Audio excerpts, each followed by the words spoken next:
तो आज हम स्टार्ट करने जा रहे हैं मैट्रिक्स अलजेब्रा की इंपॉर्टेंट क्वेश्चन।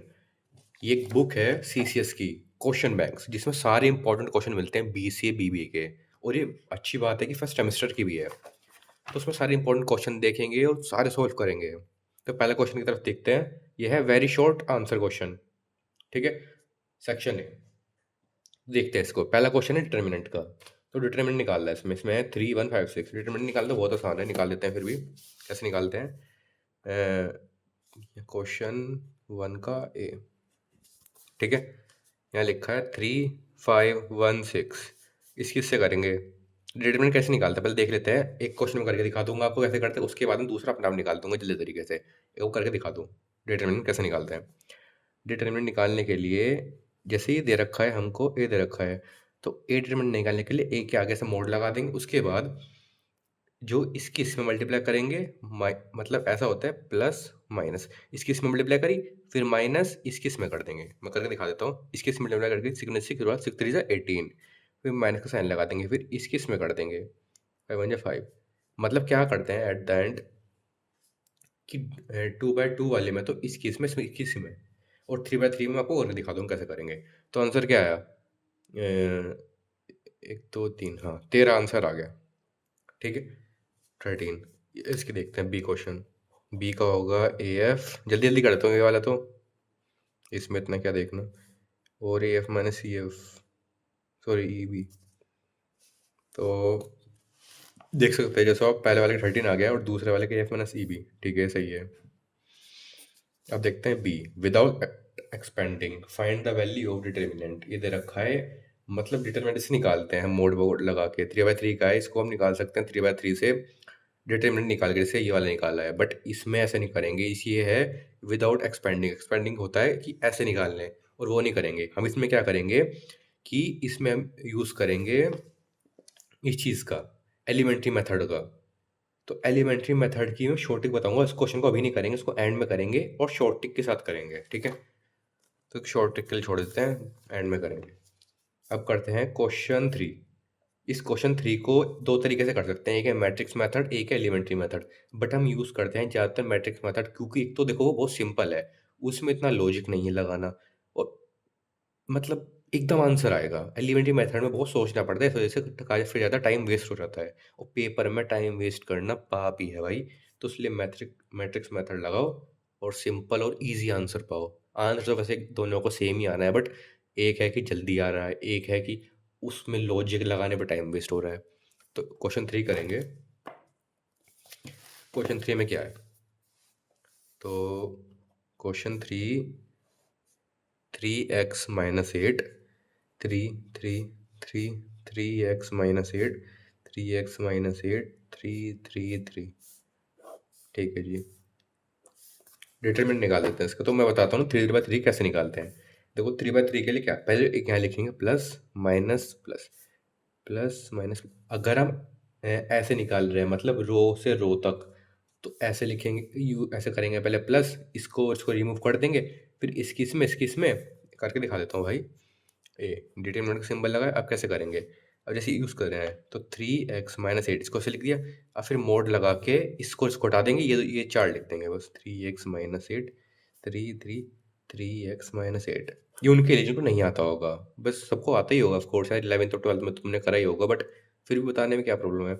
अब यहाँ माइनस है तो यहाँ माइनस का माइनस आएगा, यहाँ आएगा 3। अब इसको मतलब ऐसा करते हैं, इसको इसको रिमूव, फिर इसको और इसको रिमूव।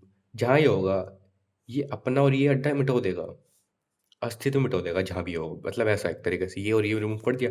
3 3 3 3x-8। अब आएगा प्लस, प्लस का प्लस और 3 बाहर आ गया। इसको उसको रिमूव कर देंगे। 3 3 3x-8 और ये 3। अब इसका निकाल देंगे डिटर्मिनेंट। तो मैं इसका फटाफट डिटर्मिनेंट निकाल के दिखा देता हूँ क्या आएगा। हाँ, तो इतना आंसर आ चुका था। कैसे लिखा है, मतलब मैंने इतना निकाल दिया था, ये क्यूबिक फॉर्म में आ गया है। अब क्यूबिक फॉर्म से अब मेरे को निकालना पड़ेगा इसको फैक्टर फॉर्म में, मतलब इसको अब इसको मैंने वैल्यू निकालनी पड़ेगी। उसकी अब ट्रिक बताता हूँ कैसे निकालते हैं। ये क्यूबिक फॉर्म में लिखा है, तो उसको अब देखते हैं कि इसको कैसे निकालेंगे। चलो बताते हैं। यार मैंने ट्राई तो करा है, बट इससे क्यूबिक से उस फॉर्म में तो बन नहीं रहा है। वैल्यूज तो कोई बन नहीं रही है, मतलब एक्स की बनती है ना दो वैल्यू, अगर क्यूबिक को सॉल्व करेंगे वैसे तो कुछ बन नहीं रहा है, तो इस क्वेश्चन को बाद में देखते हैं। क्वेश्चन 3 ये था क्वेश्चन, बाद में देखते हैं इसको। अब करेंगे क्वेश्चन 4। तो माइनर और कोफैक्टर निकालना बड़ा आसान है यार, हो जाएगा बड़े सिंपल तरीके से। इसमें क्या करना है, माइनर कोफैक्टर, माइनर क्या होता है। तो क्वेश्चन 4 पहले लिख देते हैं, फिर बताता हूँ माइनर कोफैक्टर कैसे निकालते हैं। 4 - 3 - 7 और 2, ठीक। तो इसका, इस सेट का मुझे निकालना है एक तो माइनर, और निकालना है कोफैक्टर। ये दो चीज़ें निकाल ली। पहली बात, माइनर और कोफैक्टर क्या होता है। सबसे पहली बात है, कोफैक्टर का फॉर्मूला बताऊंगा, उसको याद कर लेना भाई, पेपर में बहुत ज़्यादा पूछा जाता है, मतलब फॉर्मूला नहीं आता है बट कोफैक्टर बहुत ज़्यादा पूछा जाता है इसलिए। तो कोफैक्टर का फॉर्मूला है, cofactor equal to -1 i+j mi j, ये फॉर्मूला है। -1 इसकी पावर है i+j, फिर है इनटू में mi j। ये आई जे क्या है, आई जे आपको पता नहीं चल रहा होगा ना। आई जे होता है जैसे सेट है, उस सेट में, इस सेट का क्या होगा, A11 A12 A21 A22, मतलब ये आई है, ये जे है, ये आई है, ये जे है, ये आई और ये जे, ये आई और ये जे, मतलब ये इसकी फॉर्म होती है सेट की। ये सेट ऐसे रिप्रेजेंट होता है, मतलब ये उसका होगा स्ट्रक्चर और ऐसे ये प्रस्तुत होगा, ऐसा है, ठीक है। तो ये एम आई जे ये चीज़ है, और एम मतलब क्या है, माइनर। तो कोफैक्टर माइनर से निकलता है, without minor there is no cofactor, ठीक है। तो अब निकालते माइनर कैसे निकलेगा, पहले निकालते इसका कैसे निकलता माइनर, ठीक है। तो माइनर निकालने के लिए यहाँ होता है प्लस या माइनस, या प्लस या माइनस, जैसे मैंने आपको बताया था पहले क्वेश्चन में, ठीक है। तो सबसे पहले इसकी बात करेंगे, इसको कर लेंगे सर्कल, कर लिया, मतलब वैसे नहीं करेंगे जो हम आंसर लिखेंगे पेपर में उसमें नहीं करेंगे, बट अपने दिमाग में कर लेंगे। इसको और इसको रिमूव कर दो। देखो डिटरमिनेंट में क्या करते थे, इसको बाहर ला के लिखते थे, बट माइनर में ऐसा नहीं करेंगे। माइनर में इसको हाइड कर देंगे और उसको रिमूव कर देंगे। 2 आ गया, माइनस को देखो माइनस आता ही है। अब इसकी चांस, इसको भी ऐड कर देंगे ऐसे ऐसे रिमूव, तो -3, तो -3 का ये 2 + 3 लो आ गया, ठीक है। सॉरी एक गलती कर दी है हमने, दोबारा देखते हैं। 4 - 3 - 7 2, इसमें क्या था कि माइनर, क्या हमें माइनर होता है कि हमें किस किस का माइनर निकालना है, पहले ये चीज़ है। तो मुझे इन चारों का माइनर निकालना है, इन चारों से कोफैक्टर निकलेगा, मतलब A11 A12 A21 और A22। हमें इन चार चीज़ का माइनर निकालना है, कैसे निकालेंगे। A11 के लिए था, A1 के लिए ये निकाला, ये हाइड करा, 2 आया, तो 2 ऐसा आएगा यहाँ। अब मुझे A12 निकालना है, A12 ये हुआ ना, देखो ये, इसको करा, इसको हाइड कर दिया और ये मूव करा -3। A21 निकालना है, ये 21 ये हो गया, ये हाइड करा, ये -7, ये ऐड करा 4। अब ये निकाल के अपना माइनर्स, अब जाना है हमें कोफैक्टर पे। अब कोफैक्टर की ट्रिक बताता हूँ, बड़ी सिंपल ट्रिक है और बहुत भाई बढ़िया ट्रिक है। इससे इस फॉर्मूले को आपको लिख देना है, बट वो ट्रिक बतानी नहीं है ओपनली, उसको थोड़ा क्लोजली रखना है, प्राइवेट। ये लिखने के बाद डायरेक्ट लिख देना है, बस सॉल्विंग दिस फॉर्मूला, बस, और कुछ नहीं है। वो ट्रिक क्या है बता देता हूँ आपको। A11 A12 A21 A22, ठीक है। तो ट्रिक क्या है ये, अब देख लीजिए। जो ये है इसकी आई जे आई जे आई जे आई जे, इसका सम क्या है, इसका सम करेंगे बीच का। इसका सम क्या होगा, 2, इसका सम करके 3, इसका सम करके 3, इसका सम करके 4। तो चीज बाई सम करके जो ओड नंबर आया, जिसका ओड आया, ओड की जगह यहाँ माइनस लिख देंगे। इसका क्या है 3, इसका क्या है 2, 2 क्या है ओड नंबर नहीं है, इवन है। इसका क्या है ओड माइनस, इसका क्या है ओड, इसका 4, 4 तो ओड नहीं होता, ठीक है। अभी सेम वैल्यू लिख देंगे, 2 -3 तो ये प्लस हो जाएगा, -7 तो प्लस हो जाएगा, 4 का 4, ये निकल के आपके कोफैक्टर। बट आपको पेपर में ये ट्रिक नहीं बतानी है, एक्सप्लेन बिल्कुल नहीं करनी, नंबर कट जाएंगे। आपको क्या करना है, फॉर्मूला लिखने के बाद लिखना है, I am solving this cofactor by this formula, बस उसके बाद ट्रिक लगा देनी अपने आप। कुछ एक्सप्लेन करने की जरूरत नहीं, बस ये लिख देना है। अभी अपनी निकल गई कोफैक्टर, बस। अभी जितना पूछा गया था उतना आ गया, देखो ये रहे कोफैक्टर। देखो मैं इसको प्रेजेंट करके बता देता हूँ। ये थे माइनर, माइनर कैसे निकलेंगे, 2 -3 -7 -4, जैसे ये थे। और कोफैक्टर कैसे आएंगे, 2 3 7 4, देखो सेम है ना। देखो पहले 2 minus 3 minus 7 minus 4, 2 minus 3 minus 7 minus 4, अब 2 3 7 4, 2 3 7 4, लो आ गया आंसर। था ना सिंपल। अब देखते हैं नेक्स्ट क्वेश्चन। नेक्स्ट क्वेश्चन में क्वेश्चन 5, इसमें ए की वैल्यू दे रखी है और ए की पुट करनी है इस इक्वेशन में, ठीक है। तो पहले लिखते हैं ए सेट क्या है। तो 4 6 5 7 किस में पुट करना है, 4a प्लस 2i में। आई मतलब आइडेंटिटी मैट्रिक्स। आइडेंटिटी मैट्रिक्स क्या होती है, वन अगर 2/2, अगर क्वेश्चन में जो ए है वो 2/2 है तो हमें आइडेंटिटी मैट्रिक्स भी 2/2 की निकालनी पड़ेगी। और अगर क्वेश्चन में जो ए सेट है वो 3/3 का है तो हमें आइडेंटिटी मैट्रिक्स भी 3/3 की निकालनी पड़ेगी। इसमें 2/2 है तो 2/2 को निकालेंगे, ऐसे 1 1 0 0, ये होती है आइडेंटिटी मैट्रिक्स। तो कैसे करेंगे, 4 ए की जगह ये वैल्यू पुट कर देंगे, 4 5 6 7 प्लस 2 आइडेंटिटी पुट देंगे 1 1 0 0। बस इसको यहाँ पे मल्टीप्लाई करेंगे, अंदर कर देंगे, 4 4 16 और इसको सोल्व कर लीजिए तो डायरेक्ट में। तो हमने लिख दिया इसको सोल्व पर, क्या आ गया 18 20 24 30, ये आ गया है। देखो 18 20 24 30 लो हो गया आंसर। अब करते हैं क्वेश्चन 6। बड़ा आसान क्वेश्चन है भाई ये, बस इसके प्रैक्टिस करते रहो, बहुत बढ़िया नंबर आएंगे, ठीक है। अब नेक्स्ट है, find a matrix X such that 2a plus B plus x equal to 0 where A और बी दे रखा है। मतलब एक्स हमें निकालना है, ए और बी की वैल्यू दे रखी है इक्वेशन की। तो डायरेक्ट पुट करते हैं यार, अपना पूरा इसमें क्या लिखें, 2a plus B plus x equal to 0, ठीक है। तो इस इक्वेशन में ए की वैल्यू और बी की वैल्यू पुट कर देते हैं 2। कैसे करेंगे, -1 2 3 4 प्लस बी की वैल्यू पुट कर देंगे 3 1 -2 5 और एक्स को एक्स ही रहने देते हैं अभी तो, इक्वल टू 0। ऐसे लिखेंगे 0 की भी एक मैट्रिक्स बना देंगे जिससे थोड़ा ईजी रहे अपने आप को समझने में, ऐसे, ठीक है। अब इसको यहाँ मल्टीप्लाई करके दिखा देंगे, मैं इसको थोड़ा सोल्व कर देता हूँ नीचे तक जिससे थोड़ा ईजी लगे आपको, ठीक है। हाँ तो एक्स की वैल्यू ही आ चुकी है, -1 -12 -7 -13। अब चेक करते हैं आंसर। देखो 1 मिनट यार, देख लो कुछ गलती तो नहीं हुई। -2 यहाँ 13 था, 12 तो नहीं था, हाँ। तो देखो -1 -2 -7 और -13। अब देख लो आंसर मेरा, -1 -2 -7 -13, हर जगह माइनस, यहाँ भी हर जगह माइनस, लो। मतलब क्वेश्चन 6 भी ठीक आ चुका है, बढ़िया। अब क्वेश्चन 7 की बात करते हैं। क्वेश्चन 7 में क्या है, सेट ए दे रखा, मैट्रिक्स ए दे रखा है, मैट्रिक्स बी दे रखा है। अब हमें मैट्रिक्स का ए और प्लस बी निकालना है। तो पहले ए प्लस बी कैसे निकालेंगे इसका, तो करके दिखाता हूँ मैं कैसे करेंगे। पहले करेंगे ए प्लस बी के लिए sec square theta sine square theta 1/3 cosec square theta, ठीक है, प्लस कर देंगे। फिर बी मतलब ए प्लस बी हो रहा है इसमें, ठीक है। बी है ये -10 स्क्वायर थीटा और 2/3 कोस स्क्वायर थीटा माइनस कोट, यहाँ पे थे जितना ही मतलब ए प्लस बी करना था तो ए है ये बी है, ठीक है। ये क्वेश्चन था क्वेश्चन 7। तो ये करना था, इसको आगे सोल्व करते हैं, ठीक है। कैसे करेंगे, तो प्लस कर देंगे इसको, कैसे, sec square theta, sorry minus आएगा, -10 स्क्वायर थीटा, फिर आएगा sine square theta plus cos square theta. ये क्या होता है फॉर्मूले में, sine square theta plus cos square theta क्या होता है 1, ठीक है। अब आता है 1/3 प्लस 2/3, ठीक है। अब यहाँ आएगा cosec square theta minus cot square theta, ठीक है। अब एक फॉर्मूला बन गया, यहाँ भी 1 आएगा, यहाँ भी 1 आएगा, यहाँ भी 1 आएगा, यहाँ भी 1 आएगा, इन सब जगह बनाए क्योंकि 2 3/3, मतलब ये फॉर्मूला होता है जिसमें 1 आता है। इसका भी ट्रिग्नोमेट्री थी क्लास 11th में, जिसका ये भी बनता, इसका भी बनता, इसका भी बनता।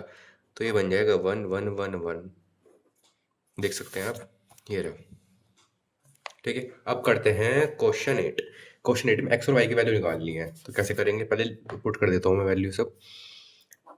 X plus y 1 2 x minus y 3 1 2 7, तो ऐसे दे रखा है, ठीक है। अब इसको इसके सामने लिख देंगे, इसको इसके सामने, ये इसके सामने, इसके सामने। बट ये इसके सामने हो नहीं सकता, बट ये इसके सामने हो सकता है। तो कैसे करेंगे, x plus Y equal to 3 और ये इसके साथ y minus y is equal to 7।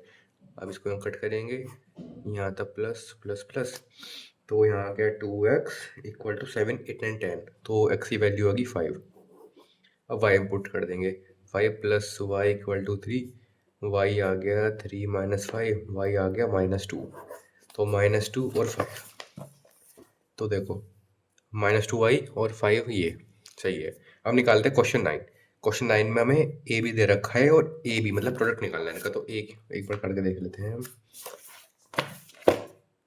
Product में क्या करते हैं कि इसमें कुछ तो चीज़ का ध्यान रखना है कि रो ऑफ ए इक्वल होना चाहिए प्रोडक्ट ऑफ बी के, सॉरी कॉलम ऑफ बी के। मतलब पहले एक इकट्ठा लिख दो इनको, 2 1 1 -1 1 4 और यहाँ पे आएगा 1 7 -1 5 8 0। देखो ऐसे लिख दिया है, मतलब इसमें ये क्या है 2/3 और ये 3/2। तो ये और ये सेम होना चाहिए, तो इसकी मतलब 2/2 की आंसर आएगा हमारे पास। किसका आएगा? हमारे पास 2/2 का आंसर आएगा। ठीक है, तो कैसे करेंगे इसको?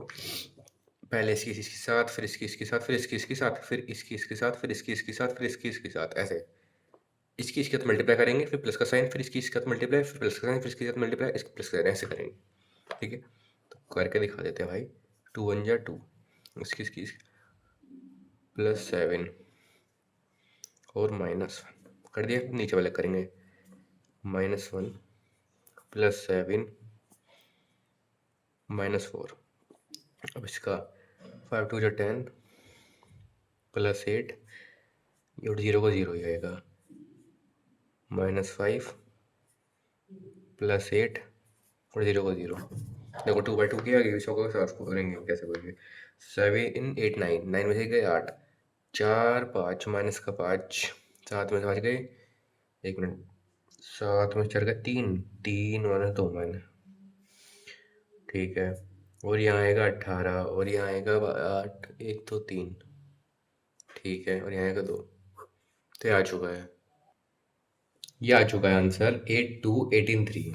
देख लेते हैं अब आंसर क्या है। देखो 8 2 18 3, लो ये भी ठीक हो गया, बढ़िया।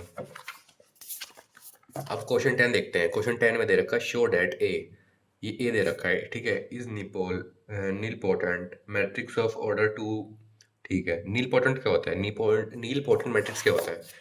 तो नीलपोटेंट, ठीक है, नीलपोटेंट मैट्रिक्स क्या होता है कि नहीं के एक मिनट, ए, हाँ ए के इक्वल टू 0, हाँ ए की पावर के इक्वल टू 0 ये होता है।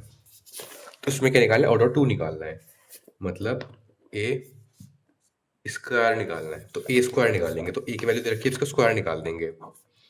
तो a b minus a square b square minus a b, मतलब मैंने 2 यहाँ इसलिए लिखा है, देखो फॉर्मूला होता है तो के की जगह हम कोई नंबर पुट करते हैं। ठीक है, इस के की जगह, तो के की जगह हम 2 क्यों लिखा? क्योंकि ऑर्डर 2 था, जो ऑर्डर होगा वो यहाँ लिखा जाएगा। अब एक और बार और ए स्क्वायर है इधर, क्योंकि a b minus a square minus a B और बी स्क्वायर, इतना कर दिया। अब इसके बाद मल्टीप्लाई कर देंगे, मल्टीप्लाई करके मैं आपको दिखाता हूँ कितना आएगा लास्ट में। तो आप देख ही सकते हैं 0 0 आ चुका है। देखिए ये इसको कर रहा था मैंने, ये आ गया था, ये आ गया था, अब 0 0 आ गया। देखो आंसर प्रूव्ड हो गया, प्रूव्ड। देख लो 0 आ गया आंसर। क्वेश्चन 10 भी हो चुका है। करते question 11। For the following matrix A, ठीक है, फाइंड ए टी, मतलब ए का ट्रांसपोर्ट निकालना है मेन इसमें है। ठीक है, तो ट्रांसपोर्ट कैसे निकालते हैं? पहले ए का बी का, ए क्या है? ए लिखते हैं पहले, ए इक्वल टू 4 3 -3 1 6 4। बी भी लिख देते हैं, चलो यार बी क्वेश्चन बी, इसका है 5 8 1 6 9 2 7 10 3। हाँ, तो ये पहला क्वेश्चन है, ये दूसरा क्वेश्चन, मतलब इसके पार्ट्स हैं ए और बी। ठीक है, तो उसको दोनों को ट्रांसपोज निकालना है। ट्रांसपोज क्या होता है?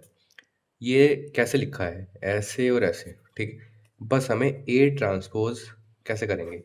ये लिखा है अभी, एक मिनट, हाँ ये हॉरिजॉन्टल लिखा है, ऐसे हॉरिजॉन्टल लिखा है, ऐसे वर्टिकल लिख दें बस। कैसे? ये ऐसे लिखा है, इसको वर्टिकल लिख देंगे, 3 6 3 1 4। जो चीज़ मतलब हमें मैट्रिक्स में जो चीज़ लिखी है हॉरिजॉन्टल, उसको वर्टिकल करनी है बस। इसका ट्रांसपोज में कैसे करते हैं? देखो ये वर्टिकल, ये हॉरिजॉन्टल लिखी है, वर्टिकल कर देंगे। इस चीज़ को हॉरिजॉन्टल है ये, इसको वर्टिकल करना है 5 6 7। अब इसको वर्टिकल करना है 8 9 10। अब 1 2 3। अब आंसर देखते हैं, देख लीजिए 4 -3 6 314, 4 माइनस 3 6, 314। इसका है 5 6 7 8 9 10, 1 2 3, 1 2 3, 5 6 7 8 9 10। देख लीजिए आंसर सही है। कैसे करना है इसको? तो क्वेश्चन 11 भी हमारा हो चुका है। अब बात करते हैं question 12। Define adjoint of square matrix. Adjoint होता क्या है? एडजॉइंट का होता है मतलब कि किसी का ट्रांसपोज करना। नहीं नहीं नहीं, इसका है कि कोफैक्टर का ट्रांसपोज। हाँ, एडजॉइंट का मतलब होता है किसी कोफैक्टर के मैट्रिक्स का ट्रांसपोज करना, उसको बोलते हैं एडजॉइंट। अब देखो इसमें वही मिलेगा आपको। Even square matrix of order m into n, the adjoint of defined is the transpose of matrix where aij is cofactor है। वो cofactor आ गया aij in a, मतलब किसी भी कोफैक्टर का ट्रांसपोज उसको बोलते हैं adjoint. The cofactor of transpose is called adjoint. बस ये लिख देना आपको। अब बात करते हैं what is meant by inverse of square. Inverse of square में बस फॉर्मूला लिख देना, सारा कुछ हो जाएगा। फॉर्मूला है ए इनवर्स का 1 upon determinant A adjoint A. जिसका फॉर्मूला है ये ध्यान रखना है, पेपर में बहुत ज़्यादा पूछ जाता है इसके बारे में क्वेश्चंस। ठीक है, देखो ये रहा फॉर्मूला। और उसमें क्या है, इस फॉर्मूले के लिए मेन मैटर करता है कि ए का डिटर्मिनेंट जीरो नहीं होना चाहिए। अगर जीरो है तो फॉर्मूला नहीं लगाएंगे, अगर जीरो है नहीं तो जब लगाएंगे फॉर्मूला। ठीक है, तो उसमें बस ये फॉर्मूला लिख देना, पूरा काम हो जाएगा, जरूरत नहीं है एक्सप्लेन करने की। ठीक है, अब बात करते हैं क्वेश्चन 14 की। क्वेश्चन 14 क्या कह रहा है?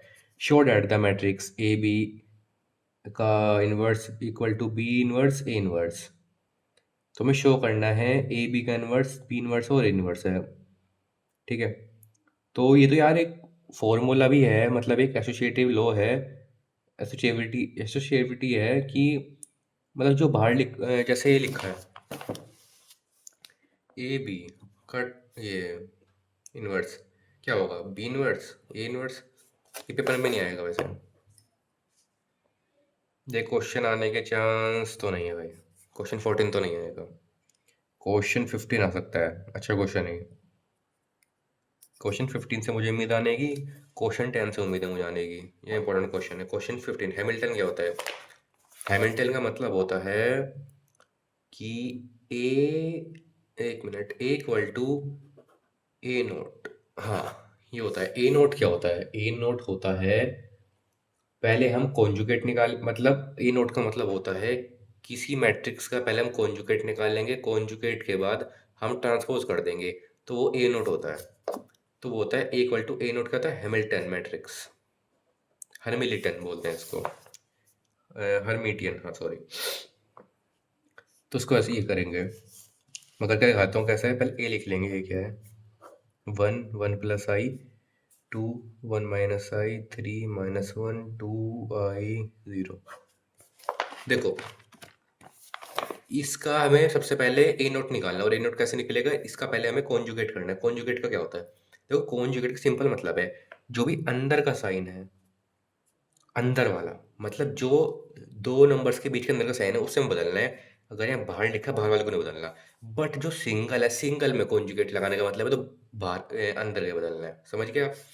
तो यहाँ माइनस नहीं था और यहाँ भी माइनस नहीं था। ठीक है, अब करेंगे इसका पहले कॉन्जुगेट। कॉन्जुगेट के लिए सिंपल ही होता है, एक के ऊपर ही डंडा।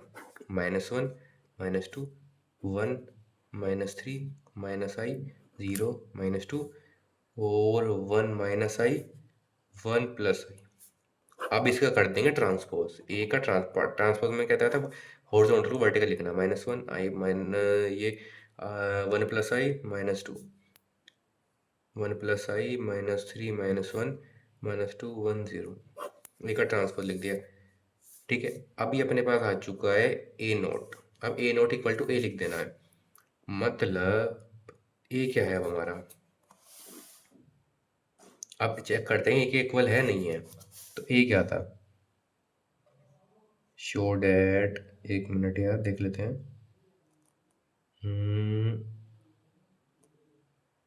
एक मिनट। हाँ, तो एक गलती हो चुकी है इसमें कि कॉन्जुगेट में प्रॉब्लम हो गई थी एक। हाँ, कॉन्जुगेट वाले को प्रोसेस को दोबारा करते हैं यहाँ से। तो कॉन्जुगेट में क्या आता है कि नंबर पे कॉन्जुगेट नहीं आता है, हमेशा वेरिएबल पे आता है ये अगर दो नंबर लिखे उनके बीच में आता है कॉन्जुगेट। इन दो बात का ध्यान रखिए, कॉन्जुगेट कब कब आता है। एक तो वेरिएबल पे आता है, मतलब आई लिखा है एक्स लिखा है, और दूसरी बात अगर दो नंबरों के बीच में कोई प्लस माइनस का कोई सिंबल है उस पर आता है कॉन्जुगेट। तो यहाँ पे ए पे कॉन्जुगेट के यहाँ पर लगा ऊपर बार, तो वन का वन, इनके बीच में है माइनस तो प्लस आ जाएगा, इनके बीच में प्लस है तो माइनस आएगा, और वेरिएबल होगा, वेरिएबल है इधर माइनस आई, तो माइनस आई का आई हो जाएगा, यहाँ भी आई हो जाएगा, यहाँ टू, यहाँ ज़ीरो, यहाँ थ्री। अब इसका कर देंगे ट्रांसपोज। ट्रांसपोज करके आएगा vertically I I plus J two, one minus क्या था I, three I, two I zero. अब चेक कर लेते हैं, मेरा है one one plus J two, one plus J two, देख लीजिए आप, देखिए ये सेम सेम आ रहा है, टू माइनस आई टू, और आई और ज़ीरो, टू आई और ज़ीरो, देखिए सेम है बिल्कुल। हाँ तो ऐसे करना है, बड़ा सिंपल है। अब बात करते हैं क्वेश्चन 16 की। क्वेश्चन 16 में क्या करना है कि करेक्टरिस्टिक रूट्स निकालना है मैट्रिक्स का। मतलब करेक्टरिस्टिक रूट्स क्या होता है, करेक्टरिस्टिक रूट्स होता है करेक्टरिस्टिक इक्वेशन से करेक्टरिस्टिक रूट निकालते हैं। मतलब इसमें फॉर्मूला लगेगा, इसका फॉर्मूला है mod A minus lambda I equal to zero. इसका फॉर्मूला है, इसमें हमें जो ए की वैल्यू मिलती है वो रखते हैं यहाँ पे, और लेमडा तो लेमडा ही मान के चलेंगे, और आई की जगह जितने का ऑर्डर का ए होगा उतने का ये बन जाएगा, ठीक है। ये फॉर्मूला लगा के ये है तीन बाय तीन का, और ए लिखते हैं पहले। तो ए है a H G zero B f और ज़ीरो ज़ीरो सी, ठीक है। देखिए ऐसा है, अब इसको इस इक्वेशन में पुट कर देंगे। कैसे करेंगे, mod A H G zero B F zero zero C minus lambda, ये क्या थ्री बाय थ्री का, तो one one one zero zero zero zero zero zero. अब इसको एक और मोड, फिर ज़ीरो। अब यहाँ अंदर लेमडा के अंदर मल्टीप्लाई कर देंगे तो लिख देंगे फिर A H G zero B F zero zero C minus lambda lambda lambda zero zero zero zero zero zero zero equal to zero. अब इसका अंदर माइनस कर देंगे, तो A minus lambda, B minus lambda, C minus lambda, यहाँ H, यहाँ G, ठीक है, ज़ीरो ज़ीरो ज़ीरो, यहाँ एफ। अब इसका इक्वेशन का डिटर्मिनेंट निकाल देंगे थ्री बाय थ्री से, जैसे मैंने बताया था कि मैं डायरेक्ट निकाल के दिखा दूंगा इसको कैसे करेंगे, ठीक है। हाँ तो ये आ चुकी है इक्वेशन। अब इसको थोड़ा और सिंप्लीफाई करेंगे, बट हमने पहले थ्री बाय थ्री की मैट्रिक्स थी, डिटर्मिनेंट था, इसको डिटर्मिनेंट को सोल्व कर करके यहाँ तक लिया हम लोग, ठीक है।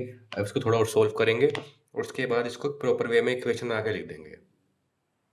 हाँ तो मैंने यहाँ तक कर लिया, थोड़ा सिंप्लीफाई इसको और कर दिया था, बट इसमें थोड़े प्रॉब्लम आ चुके हैं। ऐसे ये प्रोसेस ऐसा नहीं होना है।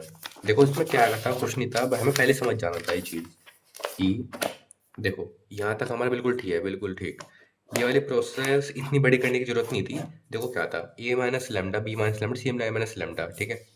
तो एक मिनट, हाँ, तो हमें करेक्टरिस्टिक रूट्स निकालने। रूट्स का मतलब क्या होता है कि अगर एक्स है तो एक्स निकाल, मतलब कुछ भी एक वेरिएबल दिया होगा वो निकालना है, वो एक्स या लेमडा में से एक पक्का होगा।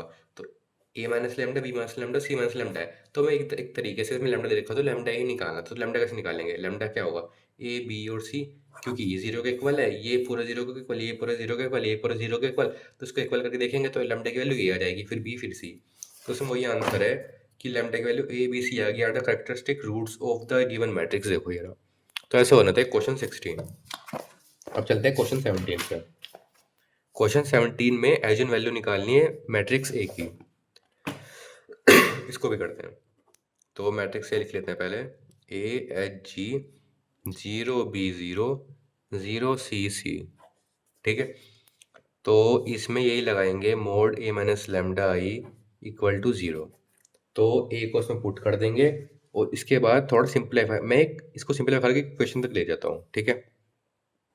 हाँ तो हमने यहाँ तक कर लिया है, मतलब इसको ये रहा, इसके डिटर्मिनेंट के रूप में बना दिया है। अब पहले वाले में क्या निकाला निकाला था हमने, करेक्टरिस्टिक रूट्स निकाले थे।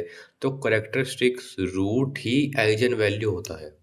मतलब इसमें दे रखा है ना, तो आइजन वैल्यू निकालिए। आइजन वैल्यू को सेंस है कि लैम्डा निकालने है, अगर ऐसे दे रखा होता है एक्स निकालते। ठीक है, तो उसमें लैम्डा ही निकालना है हमें। तो लैम्डा कैसे निकालेंगे, मतलब lambda equal to A, B और सी, दोबारा से वही आंसर हो जाएगा। कैसे, ये है जीरो के इक्वल, ये है जीरो के इक्वल, ये है जीरो के इक्वल, जैसे दे रखा है। Lambda A B C are the given eigen values, लो आ गया आंसर। बड़ा सिंपल था। अब नेक्स्ट क्वेश्चन देखते हैं। Zero is a characteristic root of matrix if and only if matrix is singular.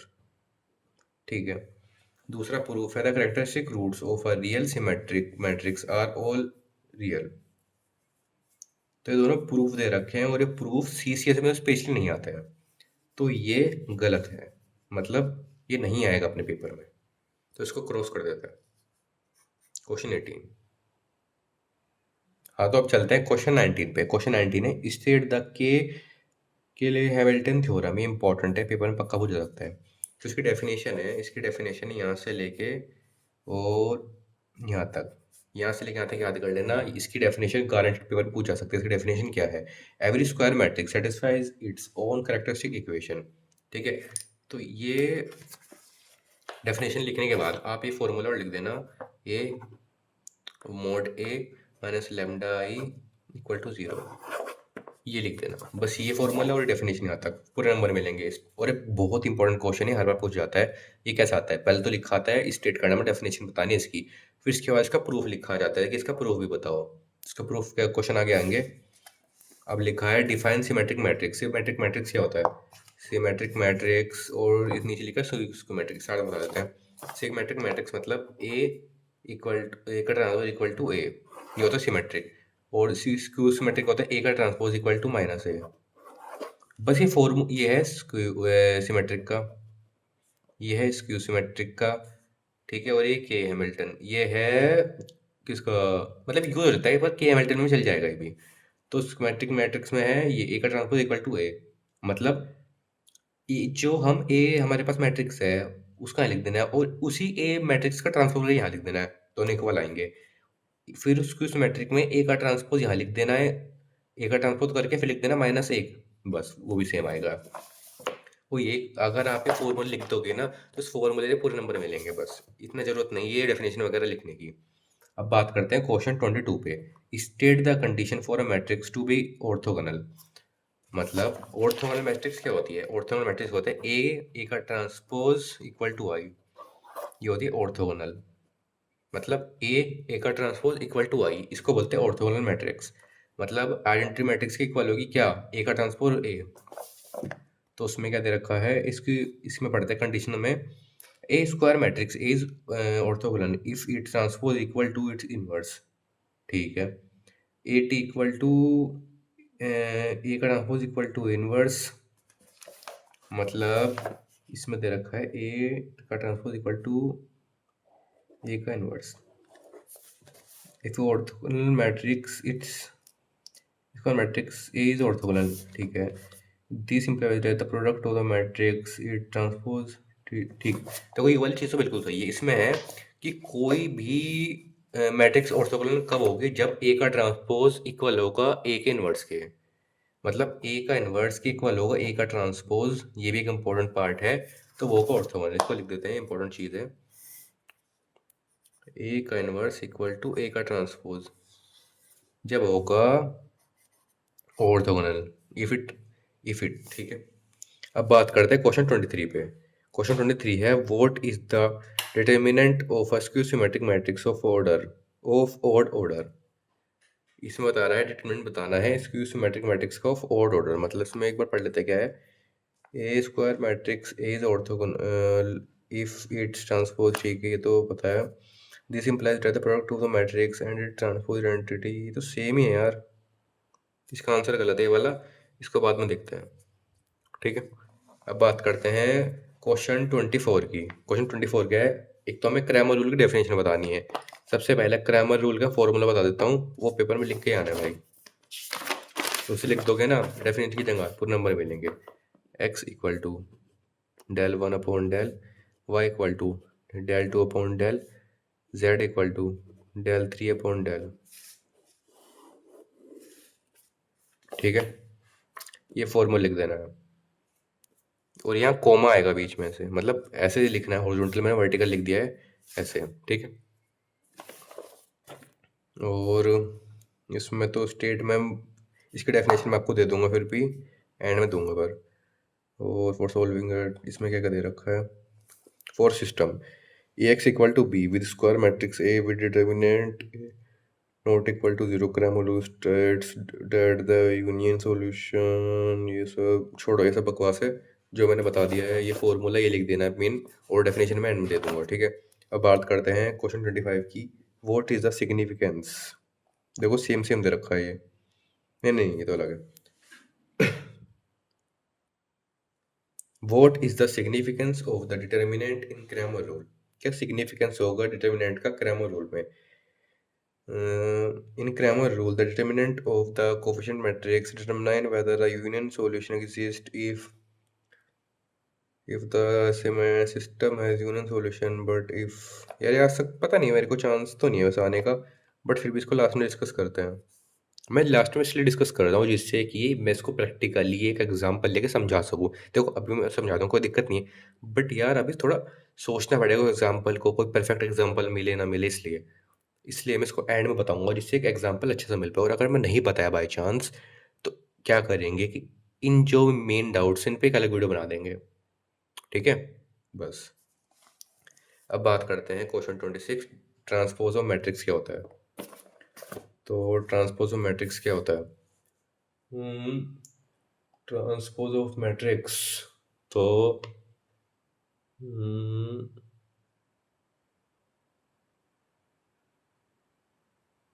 एक मिनट, हाँ, तो ट्रांसपोज ऑफ मैट्रिक्स उसे बोलते हैं कि माइनर को वर्टिकल लिखना, मतलब A11 A12 A13 लिखा है, A21 A22 A23 इस चीज़ को वर्टिकल लिख देना, A11 A12 A13 A21 A22 A23। इसको पढ़ लेते हैं यार, क्या था मतलब, ऐसे लिखना है, समझ आ गया होगा आपको।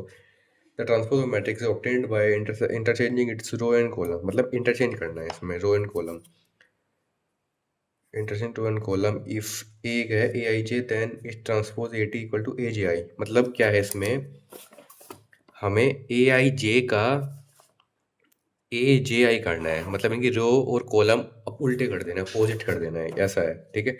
देन ये मतलब जिसके दे रखा है ना 1 2 3 4, तो इसको उल्टा कर देंगे 1 2 3 1 2 3 4, लो हो गया, समझ आ गया ना। तो इसी तरीके से अपना ये खत्म हो चुका है वेरी शॉर्ट का। तो हमने ऐसे स्टार्ट करा था करना, अब तो पूरा खत्म हो चुका है। अब चलते हैं शॉर्ट आंसर क्वेश्चंस पे, ये रहा। तो define determinant, explain procedure for the expansion of determinant of order two. इसमें क्या है, determinant let A be the square matrix, we can associate with the square matrix a determinant which is formed by exactly the same array. Define determinant, explain procedure for the expansion determinant of order two. ये सब बकवास ही नहीं आएगा paper में, ठीक है।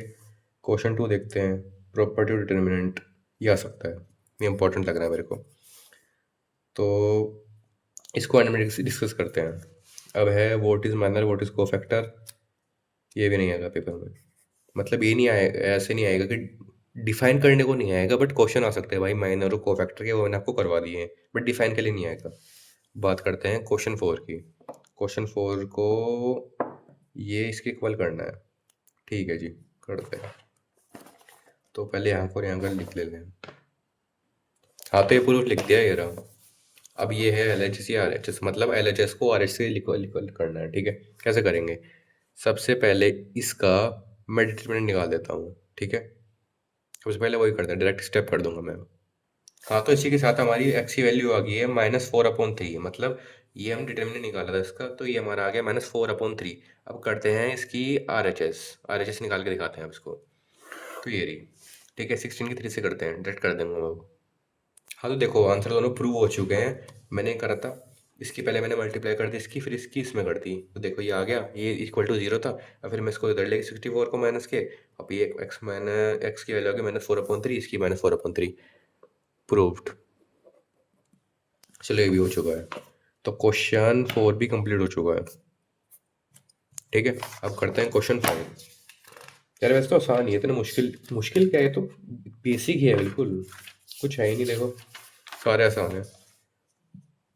अब करते हैं क्वेश्चन 5, ये रहा। सबसे पहले क्वेश्चन देखो, मैं बता देता हूँ कैसे कैसे करना है, मैं इसको डायरेक्ट कर दूंगा क्योंकि इतना मुश्किल नहीं है। क्वेश्चन 5 में बस इसके डिटरमिनेंट निकाल दिया है, ठीक है। तो जैसे मैंने ये वाला क्वेश्चन करा था इससे पहले, फोर्थ क्वेश्चन, ये रहा। इसकी पहले यहाँ की डिटरमिनेंट निकाल दी, फिर इसको सोल्व कर दिया, दोनों इक्वल आ गए। अब इसमें मैं क्या करूँगा, इसमें पहले डिटरमिनेंट निकाल दूंगा, इसके थोड़ा सोल्व कर दूंगा और दोनों आ जाएंगे। मैं इसको डायरेक्ट करूँगा, ठीक है। यार तो मैंने इसको यहाँ तक कर लिया, थोड़ा लेंदी हो तो जा रहा है ये, मतलब जैसे थोड़ा इसको खोलते रहेंगे ना, इसको डिफरेंट वो करेंगे डिटरमिनेंट, थोड़ा लेंदी होता जाएगा, थोड़ा फैलता जाएगा ये। तो यार इसको मतलब सिंपल ही है, इसको थोड़ा ऐसा करना है और इसको भी खोलना है, तो दोनों इक्वल आ जाएंगे। बट जो मैट्रिक्स मेथड पड़ता है इन क्वेश्चन के लिए वो थोड़ा लेंदी पड़ता है, बट एलिमेंट्री मेथड है वो थोड़ा शॉर्ट में पड़ जाता है इन क्वेश्चन के लिए स्पेशली।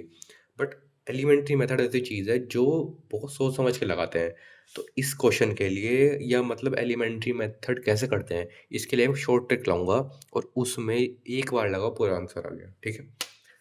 तो उसकी वीडियो इससे अगली आएगी, ठीक है। इसको क्वेश्चन को भी छोड़ देते हैं, क्वेश्चन 5, ठीक है। तो क्वेश्चन 5 को भी छोड़ देते हैं, अब करते हैं क्वेश्चन 6। तो क्वेश्चन 6 है, explain multiplication of a matrix with sustainable example. तो हमें बताना है मल्टीप्लिकेशन ऑफ मैट्रिक्स, दिखाना है हमें विद एग्जांपल। तो मल्टीप्लिकेशन क्या, मैं आपको जैसे दिखाया था इससे पहले, मैंने क्वेश्चन कर रहा था, देखो दिखाता हूँ। जैसे मैंने क्वेश्चन करता हूँ क्वेश्चन 9, तो मल्टीप्लिकेशन एग्जांपल था, बस ये कर देना। ये तो कुछ मैं क्या दिखाऊँ, प्रूव करना है, ये प्रूव करके दिखाना है, ठीक है। तो इसमें इसका स्क्वायर करना है, स्क्वायर मतलब ये कि एक और बार मल्टीप्लाई और ये आ जाएगा, ठीक है। तो करके देखते हैं क्वेश्चन 7। तो क्या है इसका, 0 BC B0A CA0, इसकी स्क्वायर करना है। स्क्वायर मतलब एक बार और मल्टीप्लाई,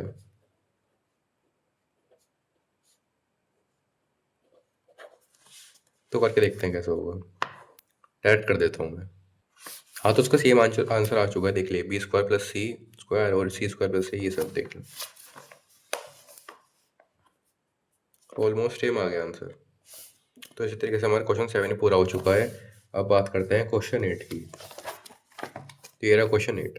क्वेश्चन 8 में मैट्रिक्स ए दे रखा है, इसमें बताना है A², देखो जैसे ज़्यादा इसकी इसके एक और में मल्टीप्लाई करनी है, ये भी हो जाएगा आसान है भी, ठीक है। अब करते हैं इसकी, इसमें वैल्यू पुट करनी है। तो ये क्वेश्चन में करके दिखाता हूँ एक बार में कैसे करना है, कि ए मैट्रिक्स इसमें A³ यार थोड़ा लेंदी हो जाएगा, लेंदी क्वेश्चन नहीं करने अब, मतलब बताता हूँ, ओरली बता देता हूँ कैसे कैसे होना है। A³ तो इसकी ए है, इसकी 3 बार मल्टीप्लाई कर देंगे, जैसे 1 2 और एक और बार, ठीक है। फिर A² ए की 2 बार कर देंगे ए, और NI, ये आई लिखा है मतलब आइडेंटिटी मैट्रिक्स में 3 ऑर्डर है तो 3/3 की बनेगी, ठीक है। तो क्वेश्चन 9 भी इस तरीके से हो जाएगा। अब बात करते हैं क्वेश्चन 10 की। क्वेश्चन 10 है, what do you understand by transpose of matrix.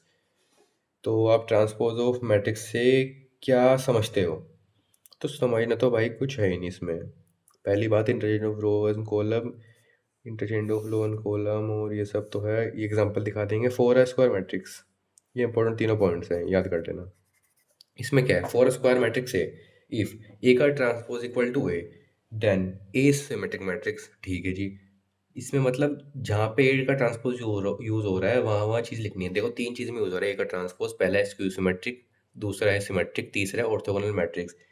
फिर दूसरा पॉइंट में लिखा है ए का ट्रांसपोज इक्वल टू -a, मतलब है स्क्यू सिमेट्रिक, जो मैंने बताया था अभी। फिर लिखा तीसरा पॉइंट में ए का transpose into A equal to I, ये है ऑर्थोगोनल मैट्रिक्स, ठीक है।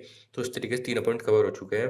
क्वेश्चन 11 सॉरी 10 भी हो चुका है। अब बात करते हैं क्वेश्चन 11 की। क्वेश्चन 11 में एडजॉइंट निकालना है मैट्रिक्स का।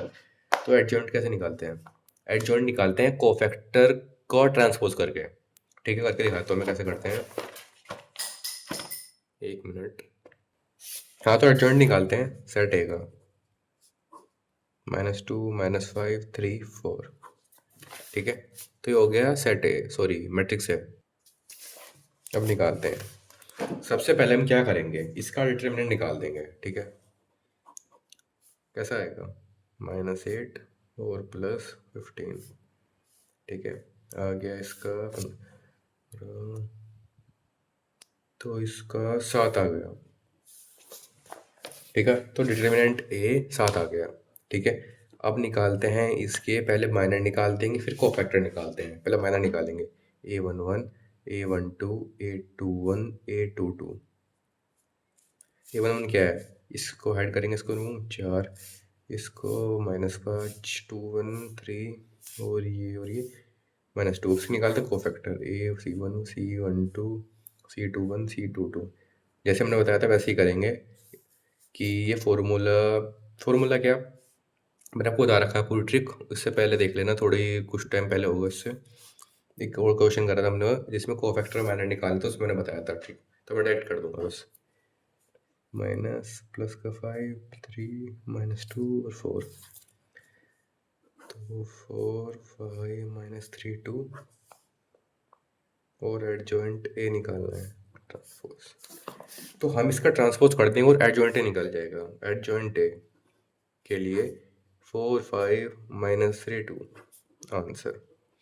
4 -3 5 2 4 -3 5 2 लो आ गया आंसर, बड़ा सिंपल है। लो क्वेश्चन 11 भी हो गया। अब बात करते हैं क्वेश्चन 12 की। क्वेश्चन 12 में हमें मैट्रिक्स ए दे रखा है, फाइंड करना है, डिटर्मिनेंट निकालना है। पहले एडजॉइंट ए की मल्टीप्लाई कर देना है ए में और फिर उसका डिटर्मिनेंट निकाल देना है। चलो भाई ये क्वेश्चन तो करते हैं, बढ़िया क्वेश्चन है। ऐसे क्वेश्चन आ सकते हैं पेपर में, ये इंपॉर्टेंट लग रहा है मेरे को। ऐसे क्वेश्चन आने के चांस है जो थोड़े थोड़े से भाई मुश्किल तो हो भाई, क्या है ये, कुछ भी बच्चों का है ये एडजॉइंट ए वगैरह, ठीक है। थोड़ा हार्ड क्वेश्चन करते हैं भाई, तो चलो ये भी करते हैं। देखो मैं आपको बता देता हूँ, मैं डायरेक्ट करके दिखाता हूँ, क्योंकि भाई इतना टाइम है नहीं कि मैं छोटी छोटी चीज़ें बार बार बताऊँ। सबसे पहले क्या करेंगे, देखो इसको 3 भागों में करना है। सबसे पहला पार्ट, केस 1, हमें पहले एडजॉइंट ए निकालना है, ठीक है, निकाल दिया। फिर एडजॉइंट ए की मल्टीप्लाई कर देनी है ए में, इसमें।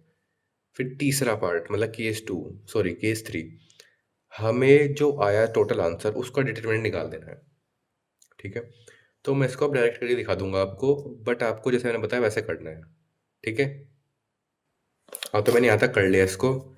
मैंने इसका क्या क्या करा है वो बता देता हूँ आपको। सबसे पहले तो देखिए, सबसे पहले तो मैंने इसका माइनर निकाल दिया, फिर इसका कोफैक्टर निकाल दिया। कोफैक्टर के निकालने के बाद ट्रांसपोज मार दिया। ट्रांसपोज के बाद फिर इसकी मल्टीप्लाई दोबारा उससे कर दी। फिर ये आ गया, इसका डिटरमिनेंट निकाल दिया। डिटरमिनेंट निकालने के बाद इक्वेशन आ गई, A² D² -2ABC sorry ABCD और प्लस B² और C²। अब देखते हैं ये ठीक है नहीं।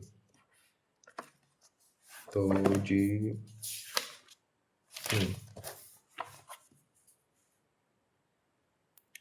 देखो इसमें दे रखा है AD - BC, ठीक है। तो इसमें AD - BC का होल स्क्वायर, हाँ तो देखो ये तो आंसर है। अगर A² D² plus B² C² -2ABCD करेंगे तो AD - BC का होल स्क्वायर तो कर देंगे, इसको खोल के लिख देंगे, वही तो बात हो गई। देखो आ गया आंसर, आ गया है। तो चलो इसके साथ हमारा क्वेश्चन 12 भी कंप्लीट हो चुका है। अब हम लोग करते हैं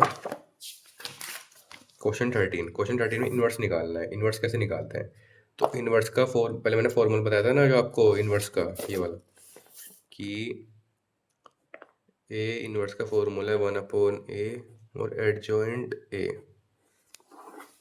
ये फॉर्मूला, ठीक है। तो ये दे रखा है, इसका हमें इन्वर्स निकालना है। इन्वर्स कैसे निकालेंगे इसका, तो इन्वर्स के लिए जैसे मैंने निकालता हूँ एडजॉइंट ए वैसे निकाल देंगे। उसके बाद मल्टीप्लाई कर देंगे 1/डिटर्मिनेंट ए से, बस, और अपना भी इन्वर्स निकल कर आ जाएगा, ठीक है। तो देखो यार इतना तो बहुत आसान है, कुछ टफ तो है नहीं, तो बड़े आराम से हो जाएगा। तो इसके साथ हमारा क्वेश्चन 13 भी हो ही जाएगा, ठीक है। अगर आपको कोई प्रॉब्लम हो तो मेरे को कमेंट में बता दीजिएगा, कमेंट में आप मेरे को पिन कर दीजिएगा उधर, ये बता दीजिएगा। मैं वहाँ से आपके कोई भी प्रॉब्लम होगी उसको हर तरीके से सोल्व करके दिखाऊंगा, हर मेथड से, ठीक है। अब चलते हैं क्वेश्चन 14 पे। By using elementary row transformation find the inverse of matrix A, मतलब हमें क्वेश्चन 14 को मैट्रिक्स मेथड से नहीं एलिमेंट्री मेथड सोल्व करना है। अब एलिमेंट्री मेथड की तो मैंने आपको बताया था कि ट्रिक बताऊंगा मैं आपको, तो बाद में बताऊंगा, तो इस क्वेश्चन को 14 को छोड़ देते हैं अभी हम। अब बात करते हैं क्वेश्चन 15, रैंक ऑफ मैट्रिक्स होता क्या है। तो मैंने एक शॉर्ट्स बना रखा है, मैं शॉर्ट्स देख लीजिएगा। रैंक ऑफ मैट्रिक्स में क्या है कि रैंक ऑफ मैट्रिक्स में होता क्या है, डेफिनेशन। तो इसकी डेफिनेशन बता रहा हूँ मैं, एक मिनट रुको। हाँ, तो रैंक ऑफ मैट्रिक्स में डेफिनेशन एंड में दे दूंगा आपको, इसको मार्क कर देता हूँ। देखो ये सब चीज़ मैं एंड में इसलिए दे रहा हूँ क्योंकि अभी थोड़ा मेरे पास अभी बुक्स है जो पीछे रखी है, तो अब मेरे को जाना पड़ेगा तो वीडियो डिस्टर्ब होगी, इसलिए मैं एंड में कर दूंगा, ठीक है। तो रैंक ऑफ मैट्रिक्स की डेफिनेशन दे दूंगा, और स्टेप्स तो मैंने एक शॉर्ट में बता रखे हैं, वो शॉर्ट देख लीजिएगा आप, ठीक है। अब बात करते हैं क्वेश्चन 16 के, रैंक ऑफ मैट्रिक्स कैसे निकालते हैं। इसको एक बार निकाल के दिखा देता हूँ आपको। तो क्या लिखा है, 1 2 3 2 3 4 3 4 5, इसका निकालना है क्वेश्चन 16, रैंक ऑफ मैट्रिक्स निकालना है इसका, ठीक है। तो रैंक ऑफ मैट्रिक्स कैसे निकालते हैं, मैंने देखो शॉर्ट्स में बताया था और अब भी सेम ऐसे ही बताऊंगा कि सबसे पहले इसको देखते हैं, इसको हटा, मतलब एक तरीके से हमें डिटर्मिनेंट निकालते हैं इसका पूरे सेट का। इस सेट का डिटर्मिनेंट, अगर इस सेट का डिटर्मिनेंट 0 आ गया तो फिर हमें इन चार का निकालना पड़ेगा, इसको रिमूव कर देंगे। और इस चार का अगर 0 आ गया तो फिर तो हमें 1 लिख देना है। बट अगर 0 नहीं आया, इसका इसका आएगा 2, तो जो इसका डिटरमिनेंट होगा 3, सॉरी जो इसका ऑर्डर होगा 3/3, वो लिख देना है, मतलब 3 है इसका rank matrix. Rank matrix depend करता है ऑर्डर पे, ये ध्यान रख लेना आप, ठीक है। तो इसका निकालते हैं, चलो पहले मैं डिटरमिनेंट, इसका डिटरमिनेंट निकाल दूंगा, डायरेक्ट कर दूंगा इसका डिटरमिनेंट। ए का डिटरमिनेंट कैसे निकालते हैं, डायरेक्ट करता हूँ। अब देखिएगा, जैसे मैंने सोल्व करा 0 आ गया है, मतलब ए का डिटरमिनेंट 0 आ गया है। तो अब हम इन चार को सोल्व करेंगे, मतलब 3 4 4 5 का इसका डिटरमिनेंट निकालते हैं।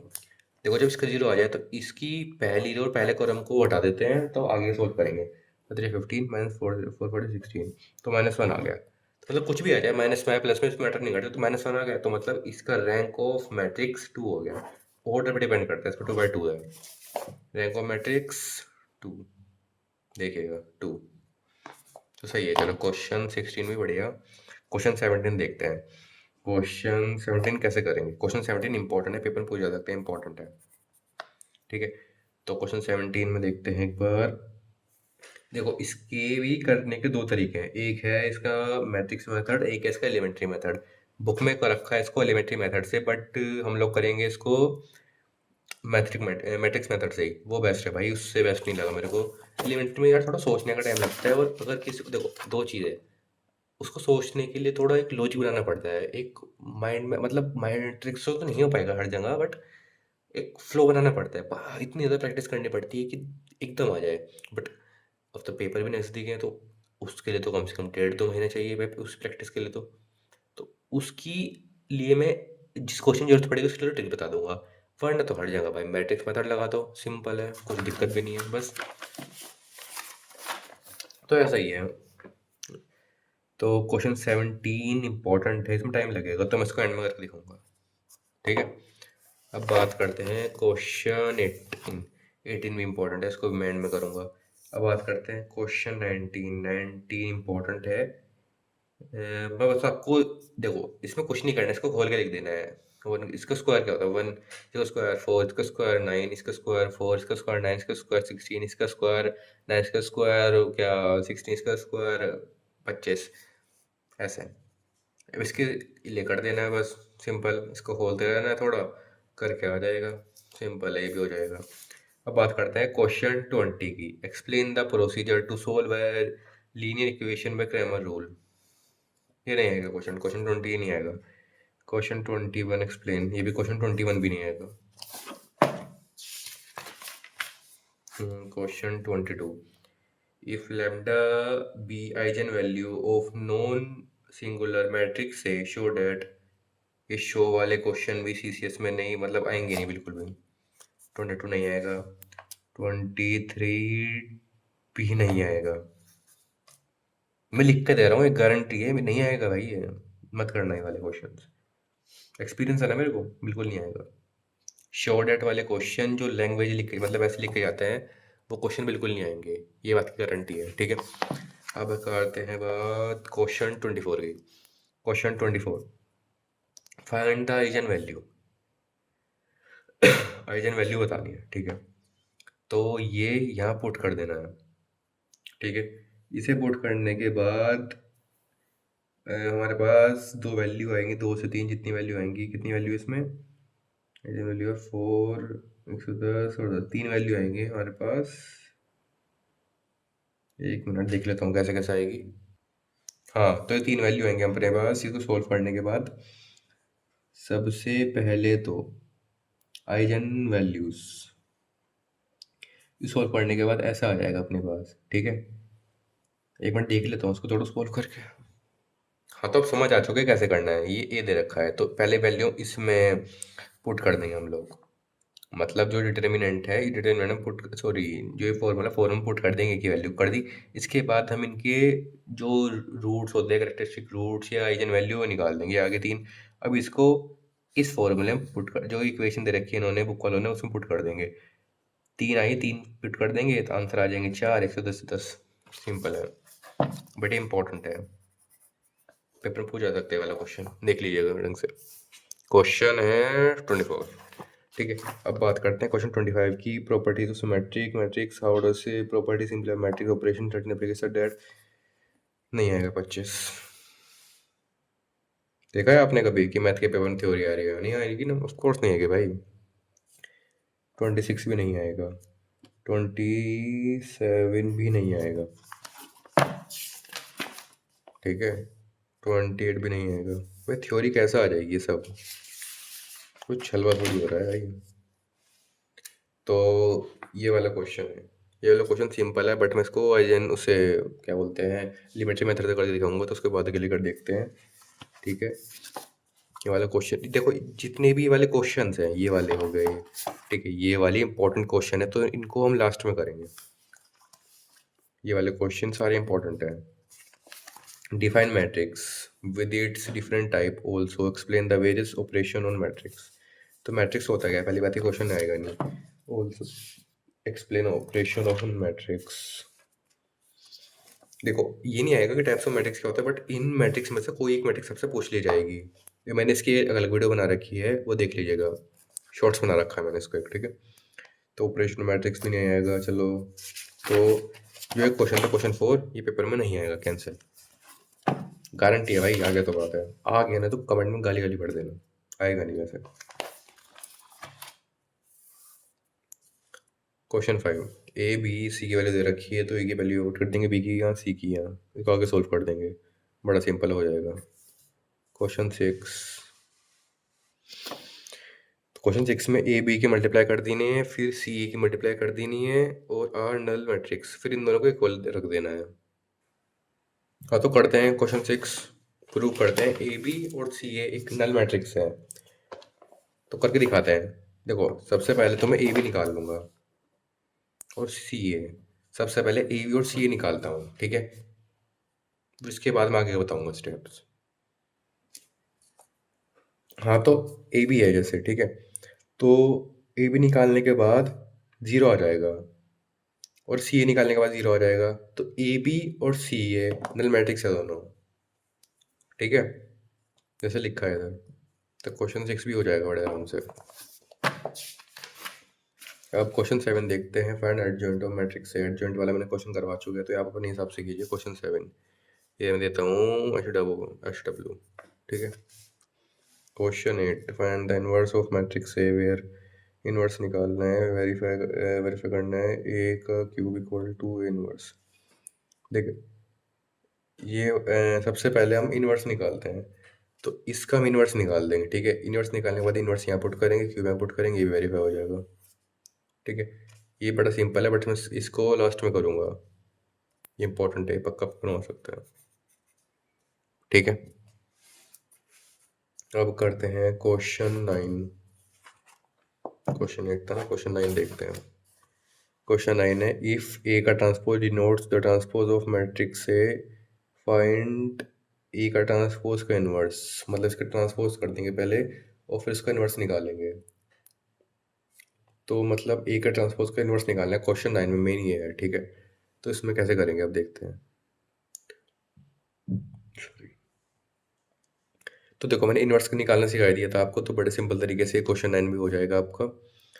अब चलते हैं क्वेश्चन 10 पे। क्वेश्चन 10 अच्छा है। तो देखिए क्वेश्चन 10 कैसे करते हैं। पहले जो इक्वेशन दे रखी है क्वेश्चन 10 वो लिख देंगे सबसे पहले। तो इक्वेशन है 2x + 4y + z = 5, x + y + z = 6, 2x + 3y + z = 6। ठीक है। तो सबसे पहले देखते हैं इक्वेशन दे रखी है। इस इक्वेशन से हमें निकालना है मैट्रिक्स मेथड यूज करके solve the following system of linear equation. ठीक है। इससे तो कैसे करेंगे, एक फॉर्मूले का ध्यान ध्यान रख लीजिए, x = a इनवर्स b। इसके इंपॉर्टेंट फॉर्मूले याद रख लीजिए। ठीक है। सबसे तो कैसे करेंगे इसको है, अब इस चीज़ को a के फॉर्म में लिखते हैं। कैसे लिखेंगे, a = मतलब हमें ऐसा करना है कि x हटा देते हैं, x के जो हटा के आएगा वो सब लिख देना है, यहाँ 2 यहाँ 4, जैसे मतलब वेरिएबल हटा देते हैं एक तरीके से हमें, और 1। x से पहले की z से पहले की 1 होता है, मतलब 1 तो मानते ही हैं एट द एंड हम, 1 1 2 3 1 ऐसे। और b आएगा, b क्या होता है, b मानते हैं हम लोग एक्स वाई जो इसमें है उस चीज़ को, तो एक्स वाई जेड, और हम लोग मानेंगे फिर एक्स। एक्स किस चीज़ को मानेंगे, इस चीज़ को, तो 5 6 6 ऐसे। तो मैं करके दिखाता हूँ कैसे करेंगे। तो ए बी = ये, मतलब 2 4 1 1 1 1 2 3 1। अब लिखेंगे यहाँ पे एक्स वाई जेड = 5 6 6 ऐसे कर देंगे। ये ए, ये एक्स और ये है बी। सॉरी मैंने गलत कर दिया था, ये है बी और ये है एक्स ऐसे। तो भाई x = a इनवर्स b ऐसे। ये x है, ये a है, ये b है। ये वाला पार्ट कौन सा, ये वाला b है। ठीक है। तो हमें अब a का इनवर्स निकाल दें, मतलब इसका इनवर्स निकाल देंगे और उसकी मल्टीप्लाई कर देंगे इनवर्स की b से, तो हमारा x निकल के आ जाएगा। ठीक है। तो ये क्वेश्चन ऐसा ही है, सिंपल है, ये बेटे इंपॉर्टेंट है, पेपर पक्का आ सकता है। इंपॉर्टेंट क्वेश्चन को नहीं छोड़ना है। अब बात करते हैं question 11, using matrix method solve the, ये भी वैसे क्वेश्चन है HW। देखो मैं आपको बता दे रहा हूँ, मैं अगर कोई भी आपको डाउट आएगा या कुछ भी दिक्कत होगी तो कमेंट में बता दीजिएगा, मैं उस क्वेश्चन को आपको शॉर्ट्स के फॉर्म में कैसे भी करके बता दूंगा। ठीक है। अब क्वेश्चन 12 भी देखिए, सेम वैसा ही है। क्वेश्चन 12 ऐसा ही है, क्वेश्चन 13 सेम वैसा ही है। फर्क देख रहे तो कुछ फर्क तो नहीं है इन दोनों तीनों में, नहीं फर्क नहीं है। क्वेश्चन 14, आइजन वैल्यू और आइजन वेक्टर निकाले। देखो आइजन वैल्यू सबको पता है, आइजन वैल्यू क्या थी, आइजन वैल्यू के बोलते हैं कैरेक्टरिस्टिक रूट्स। ठीक है। और आइजन वेक्टर है मेन, आइजन वेक्टर कैसे निकालते हैं, तो आइजन वेक्टर को मैं एन बताऊंगा निकालना। इस पे करते हैं मार्क, आइजन वेक्टर पे इसको एन बताएंगे। ठीक है। अब बात करते हैं वेरीफाई की Hamilton theorem for a matrix. तो की हैमिल्टन थ्योरम बतानी, ये करते हैं क्वेश्चन 15। तो क्वेश्चन 15 का ए मैट्रिक्स क्या है, 2 2 1 1 3 2 और 1 2 2,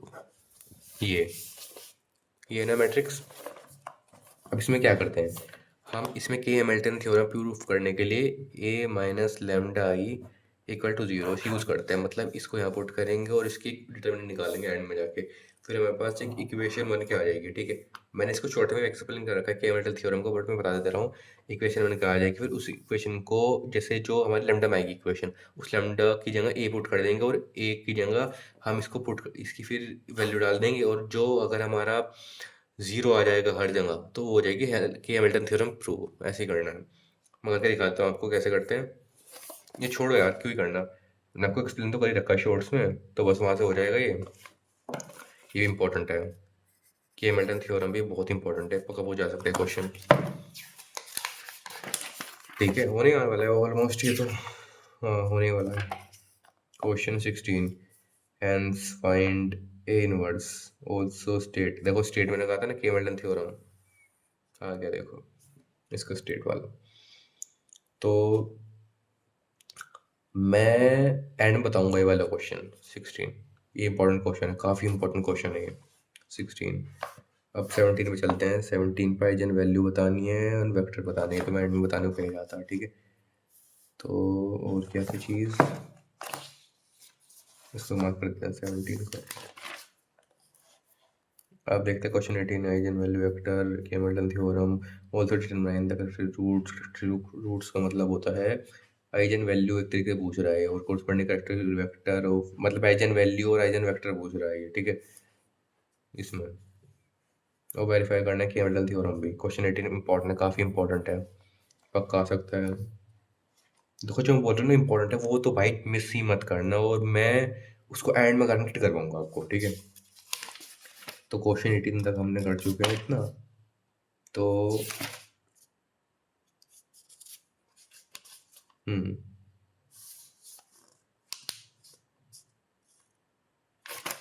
यहाँ तक हमने कर लिया है। अब क्वेश्चन 19 में चलते हैं। तो 19 में verify symmetric, sorry define symmetric की प्रॉपर्टीज क्या होती है, including poison value proved at order zero. एक मिनट देख लेते हैं क्या होगा। Define symmetric and skew symmetric, ये पता है अपना आपको, ठीक है। एक्सप्लेन देयर की प्रॉपर्टीज, की प्रॉपर्टीज पता है, including their eigen value eigen vector. तो आइजन वैल्यू आइजन वेक्टर की प्रॉपर्टीज ये रही, ठीक है। प्रूफ करना है, तो प्रूफ का तो बिल्कुल भी क्वेश्चन नहीं आएगा। तो मतलब की प्रॉपर्टीज क्या है, आइजन वैल्यू, देखो ये की प्रॉपर्टीज एक बार पढ़ लेना, वैसे इंपॉर्टेंट नहीं है, बट क्वेश्चन 19 नहीं आएगा, बस ये की प्रॉपर्टी एक बार पढ़ लेना आप।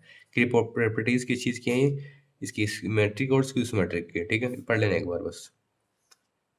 ये तीन ये तीनों, ठीक है, देख लेना इसको एक बार, गो थ्रू कर लेना।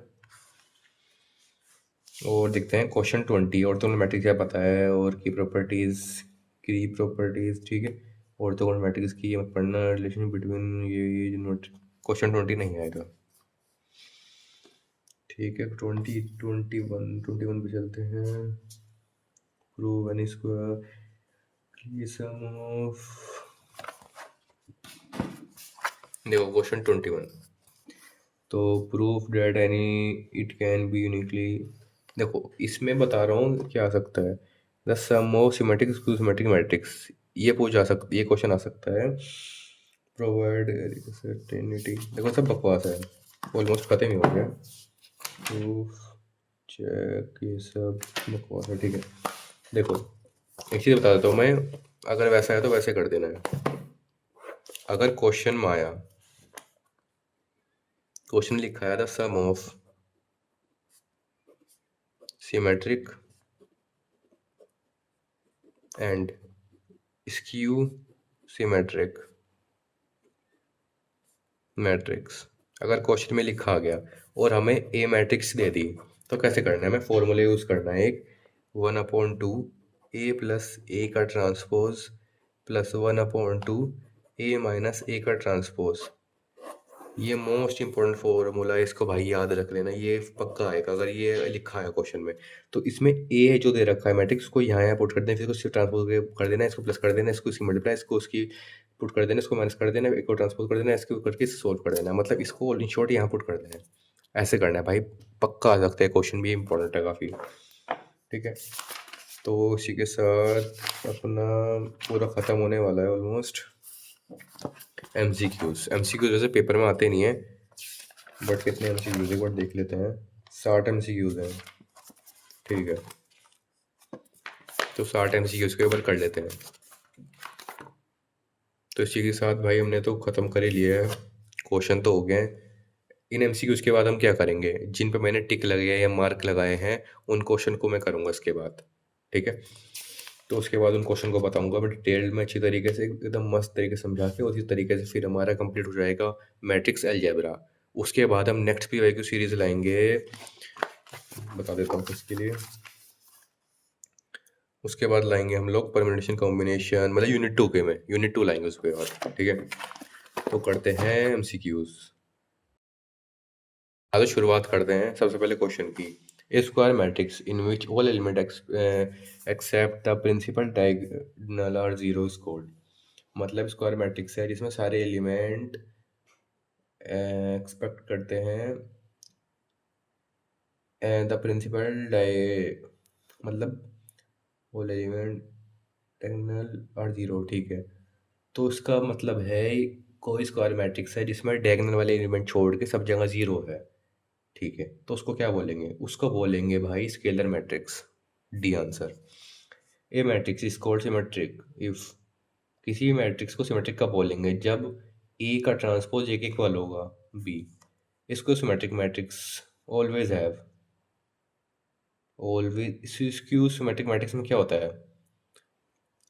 इसमें होता है एक, इसी के पहले होता क्या है? ए का transpose equal to minus A, sorry, हाँ ये होता है। ए का transpose equal to minus A, तो रियल आइजन वैल्यू, ठीक है। Zero determinant when order is odd, orthogonal rows, positive determinant, real eigen value A होगा इसका। A matrix A is said to be orthogonal if A का transpose I, ठीक है। The transpose of skew symmetric matrix is, transpose क्या होगा skew symmetric matrix का? तो वो होगा, यार ये वाला क्वेश्चन देखना पड़ेगा। Question 5, the addition of two M into N matrix is possible only if, जो addition of two M into N matrix, M plus one होना चाहिए ना। The addition of two M into N, अच्छा अच्छा अच्छा, समझ आ गया। तो ऐड क्यों करें, ऐड कैसे करें, आप समझ आ गए। तो ऐड कैसे होएगा दो मैट्रिक्स का? जब उसके रो ऑफ कॉलम सेम होंगे, मतलब सेम ऑर्डर होगा। Square matrix only one transpose both are diagonal, they are the same order, same order होगा। हाँ सेम ऑर्डर वाली ए है इसका। If A is diagonal matrix then A का transpose क्या होगा? डायगोनल, इस वाले को छोड़ देते हैं अभी, क्वेश्चन 7 को। A matrix having exactly one non zero element is called, इसका आएगा वन नॉन जीरो। इसको भी छोड़ देते हैं। Question 8, the product of matrix with the identity matrix 3 gives, question 9 छोड़ देते हैं। If A square matrix determinant A के ट्रांसपोज इक्वल टू, तो ए का ट्रांसपोज डिटर्मिनेंट निकाल देंगे, छोड़ देते हैं क्वेश्चन 10 भी। The rank of zero matrix of any order is, one होगा इसका, ठीक है। Which of the following matrix is always singular, जिसमें सिर्फ एक ही हो। मतलब सिंगुलर होता क्या है वैसे? सिंगुलर होता है जिसमें सिर्फ एक एलिमेंट होता है। तो एक एलिमेंट किस में होता है? हम्म, एक एलिमेंट होता है skew symmetric of odd number में ए, मतलब 12th का ये होगा। The determinant, the determinant of identity matrix is always, तो आइडेंटिटी मैट्रिक्स का डिटर्मिनेंट ऑलवेज जीरो आएगा।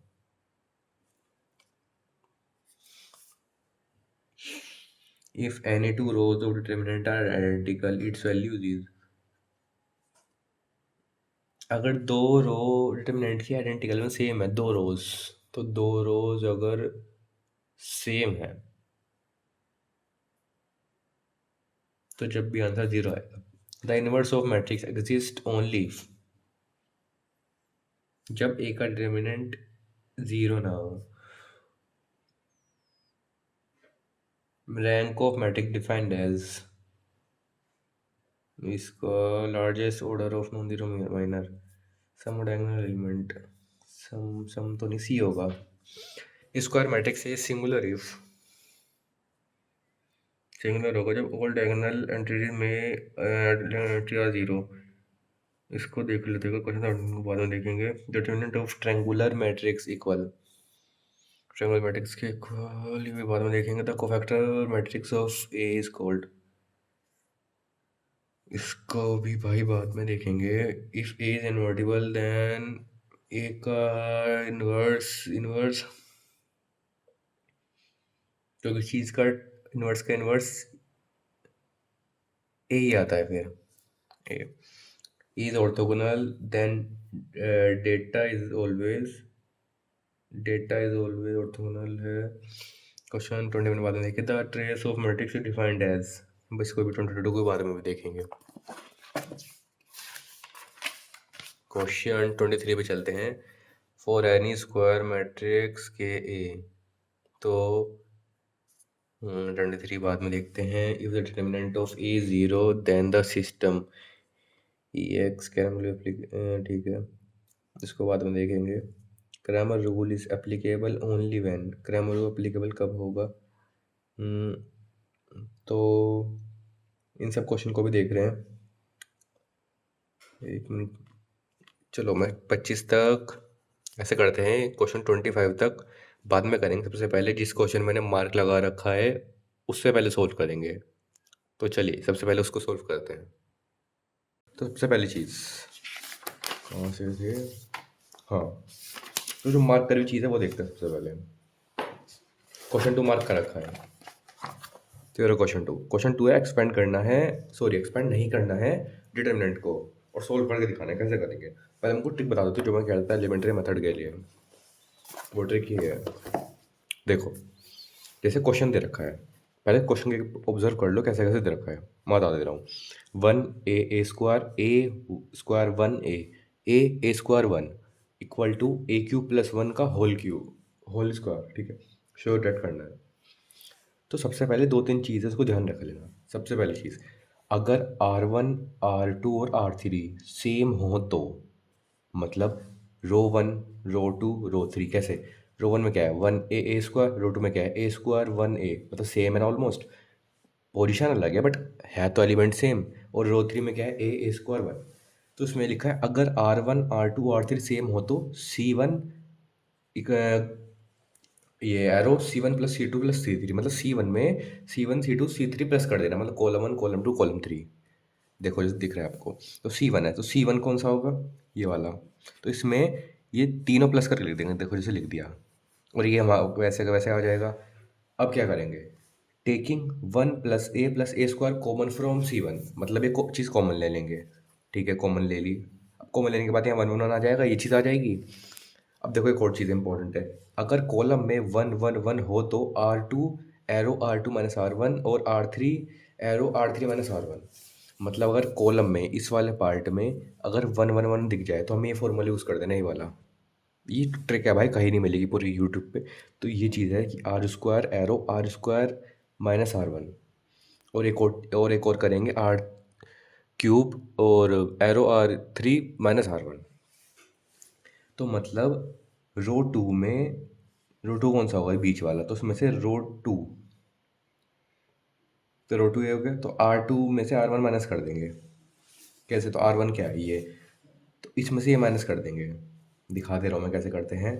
कि जैसे ये 1 है 1 0 0, ठीक है, इसमें से इसको माइनस कर दिया, इसमें से इसको कर दिया, ठीक है।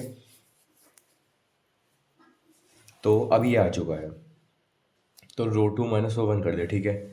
अब ये करने के बाद अब ये तो ये आ जाएगा जैसे ये लिखा है, ठीक है। तो अंदर वाला ऐसा रहेगा। तो अंदर क्या करेंगे? अब इसको इसमें से क्या करेंगे? जैसे 1 - a² है तो उसको ऐसे लिख देंगे, मतलब कॉमन ले लेंगे। पहले तो एक उधर कॉमन ले लिया तो ये आ गया, फिर ये ऐसे लिखा, फिर यहाँ एक को कॉमन लिख दिया, ये ऐसे लिख दिया, फिर 1। तो ऐसे लिख होता है ना, देखो जैसे लिखा है 1² - a², तो उसको लिख देंगे a+1 और a-1, ऐसे। तो इसको ये मान के चलो ऐसे लिखा है, तो इसका ऐसा आ जाएगा कि 1 - a और 1 + a, ठीक है। फिर taking 1 - a common from R2, तो R2 में से कॉमन ले लेंगे। तो ये दोनों है, इसमें से कॉमन ले लिया R2 में से, तो ये आ गया, यहाँ 1 आ गया, यहाँ a आ गया, ठीक है। और यहाँ -a आ गया, और यहाँ 1 + a आ गया, कि कॉमन ले लिया था हमने, ठीक है, रो 2 में से। अब इसके बाद एक्सपेंड अलोंग C1। इसमें क्या करेंगे कि देख लो, ऐसा कर दिया।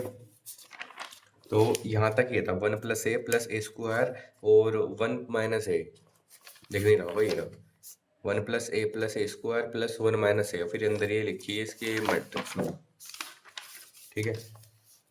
तो अब यहाँ आ चुके हैं, ये चीज़ सेम आ गई जैसे यहाँ लिखे थे। अब इसको कर देंगे स्क्वायर, ये भी स्क्वायर है, ठीक है। इसको होल स्क्वायर में लिख देंगे। होल स्क्वायर लिखने के बाद फिर इसका जो इसका फॉर्मूला होता है वो a³ + 1 का होल स्क्वायर फॉर्मूला ये बनता है। तो बस प्रूव हो जाएगा। देखो मेन चीज़ का क्या ध्यान रखना है, सबसे पहली चीज़, अगर R1 R2 R3 सेम हो तो C arrow C1 plus C2 plus 3 करेंगे, और अगर कॉलम में 1 1 1 दिख जाए तो R2 arrow R2 minus R1 और R3 arrow R3 minus R1। ठीक है। और एक और इम्पोर्टेंट चीज़ कि अगर रो में 1 1 दिख जाए तो C2 arrow C2 minus C1 और C3 arrow C3 minus C1 ये कर देंगे जैसे ये लिखा है। मतलब अगर R रो में 1 1 दिख गया तो ये वाली चीज़ लगा देंगे, ये ट्रिक। ठीक है। और एक और चीज़ है, देखो इसमें है अगर A का डिटरमिनेंट 0 आ गया तो A की इन्वर्स नहीं निकलेगी, पहली चीज़। और A का डिटरमिनेंट 0 क्या होता है? Singular matrix. ठीक है। और एक और चीज़ है कि अगर क्वेश्चन में एलिमेंट्री रो ऑपरेशन लिखा है, मतलब ये निकालना है, तो हमें फॉर्मूला यूज़ करना है। फॉर्मूला नहीं, ये ट्रिक है जो तो बता रहा हूँ। ए इक्वल टू आई ए, तो जो ए की वैल्यू हमें पुट कर देनी है, आई की वैल्यू पुट कर देनी है। आइडेंटिटी मैट्रिक्स क्या होगी? जो ए की होगी, ए का जो ऑर्डर होगा वही आइडेंटिटी मैट्रिक्स लिख देंगे। ठीक है। बट ए की वैल्यू उसमें पुट नहीं करना है जो बाद में ही आए, नॉट पुट मैट्रिक्स, इसको ए ऐसे ही रहने देना है। और एलिमेंट्री कॉलम मैट्रिक्स में कॉलम ऑपरेशन में क्या लगाएंगे? ए इक्वल टू ए आई, मतलब इसमें अब बाद में ये रहेगा रो वाली में, और कॉलम वाले में पहले हो जाएगा। इसमें भी ए की वैल्यू पुट नहीं करेंगे इस वाली जगह पे, बट यहाँ पुट कर देंगे एक वैल्यू और आई की आइडेंटिटी मैट्रिक्स पुट कर देंगे। ठीक है। अभी कौन चीज़ है, इन क्वेश्चन यूजिंग क्रैमर रूल और determinant method same as Cramer rule. मतलब इन अगर क्वेश्चन में आया यूजिंग क्रैमर रूल या डिटर्मिनेंट तो मेथड तो सेम जैसे क्रैमर रूल में वो वैसे कर देंगे। मतलब इन द सेंस कि जैसे डिटर्मिनेंट मेथड लिखा है क्वेश्चन में, तो डिटर्मिनेंट मेथड में क्रैमर रूल ही लगाएंगे, ये है। ठीक है। हाँ, तो इसी के साथ अपने जो इस बुक में भी भाई, क्योंकि इसमें से जो भी एलिमेंट्री के क्वेश्चन है वे सारे हो जाएंगे उस ट्रिक लगा के, तो उस ट्रिक को यूज़ करके आप कर लेना है क्वेश्चंस। ठीक है। और देख लेते हैं जो हमने मार्क कर रखा है इंपॉर्टेंट कौन से हैं। सबसे एक तो देखो सेकंड क्वेश्चन कर लिया है, थर्ड भी एलिमेंट्री का वो भी हो चुका है। ठीक है। अब देखते हैं किस पे मार्क कर रखा है। क्वेश्चन 10 पे, क्वेश्चन 10 निपोलेंट पे। तो इसमें क्या प्रॉब्लम आई थी? निपोलेंट का होता है ए की पावर के इक्वल टू 2, ए की पावर के इक्वल टू 0। हाँ, तो मिनिमम ऑर्डर 2 था। सो इसमें मार्क नहीं, इसमें तो इम्पोर्टेंट का मार्क मतलब सर्कल कर रखा है मैंने उस पर। हाँ, तो भाई जो भी मैंने मार्क करे थे क्वेश्चंस जिसमें कुछ डाउट आ रहा है, जो मैं कह रहा था कि बाद में बताऊंगा, वही क्वेश्चन मैंने सारे कॉपी पे लिख दिए हैं विद आंसर्स। तो इस कॉपी में सारी इंपॉर्टेंट चीज़ें हैं, उसकी ध्यान से पढ़ लें जो मैं बताऊंगा। ठीक है। सबसे पहली चीज़, the determinant of skew symmetric matrix of odd order is always 0। ये पहला पॉइंट, इसको पढ़ लेना ढंग से। हाँ, तो अब बात करें क्रैमर रूल होता क्या है। तो if the determinant of coefficient मैक्सटर sorry matrix is non-zero, each variable equal to the ratio of its corresponding determinant। देखो डेफिनेशन आपको याद तो करनी पड़ेगी भाई। ये determinant to the main determinant, मतलब the determinant of coefficient matrix is non zero, each variable equal the ratio of its corresponding determinant to the main determinant. इसकी ये डेफिनेशन को याद कर लेना, इसका फॉर्मूला है देख लेना, ये याद कर लेना भाई, आसान है। X equal to del 1 upon del, y equal to del 2 upon del, और z equal to del 3 upon del. ठीक है। अब बात करते हैं सिग्निफिकेंस और डिटर्मिनेंट। क्या जरूरत है हमें क्रैमर रूल में डिटर्मिनेंट यूज़ करने की? The determinant decide whether solution exist और वेदर इट्स यूनिक, कि सॉल्यूशन एग्जिस्ट करेगा मतलब सॉल्यूशन होगा या नहीं होगा, नहीं होगा तो क्या यूनिक होगा। अगर डिटर्मिनेंट जीरो है तो कोई यूनिक सॉल्यूशन आएगा नहीं, बट अगर डिटर्मिनेंट जीरो नहीं है तो सिस्टम हैज़ यूनिक सॉल्यूशन। मतलब अगर डिटरमिनेंट जीरो है तो यूनिक सॉल्यूशन नहीं आएगा, बट अगर जीरो के इक्वल नहीं है तो सिस्टम के पास यूनिक सॉल्यूशन होगा। तो इसलिए हम क्रैमर रूल अप्लाई करेंगे उसमें। ठीक है। अब बात करते हैं रैंक ऑफ मैट्रिक्स की डेफिनेशन की। The maximum number of linearly independent rows और कॉलम्स, उसको बोलते हैं रैंक ऑफ मैट्रिक्स। ठीक है। अब बात करते हैं आइगन वैल्यू की। If A is square matrix of order N then scalar lambda called eigen value.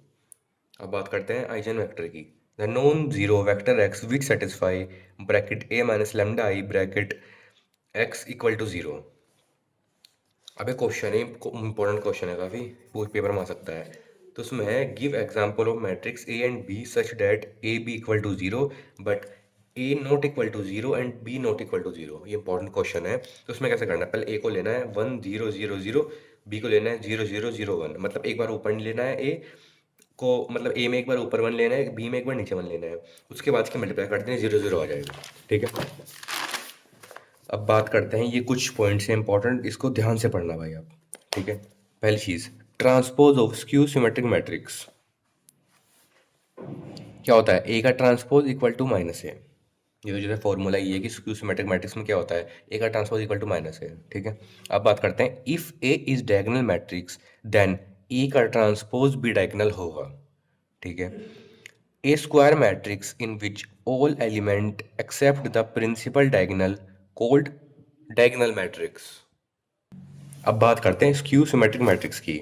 इसमें क्या है, zero determinant when order is odd. मतलब स्क्यू सिमेट्रिक मैट्रिक्स में जीरो डिटर्मिनेंट होगा जब इसका ऑर्डर ऑड होगा। एक बार इसको देख लेते हैं कहना क्या चाह रहा है। हाँ, तो उसमें यही है बात भाई कि जीरो डिटर्मिनेंट आएगा मेन, ये ध्यान रखना स्क्यू सिमेट्रिक मैट्रिक्स में, जब भी तुम्हारा ऑर्डर ऑड होगा, ये देखना है। अब बात करते हैं नेक्स्ट पॉइंट की, एलिमेंट्री मैट्रिक्स क्या है? A matrix having exactly 1 0 element, मतलब एक जीरो एलिमेंट होगा उसको बोलते हैं elementary matrix. The product of matrix with identity matrix of order 3 gives same matrix. If A square matrix then A का ट्रांसपोज का डिटर्मिनेंट इज क्या होगा? ए का determinant. Rank of zero matrix of any order is zero. The determinant of identity matrix is 1। A का determinant equal to 0 आ गया तो क्या सिंगुलर मैट्रिक्स होगा।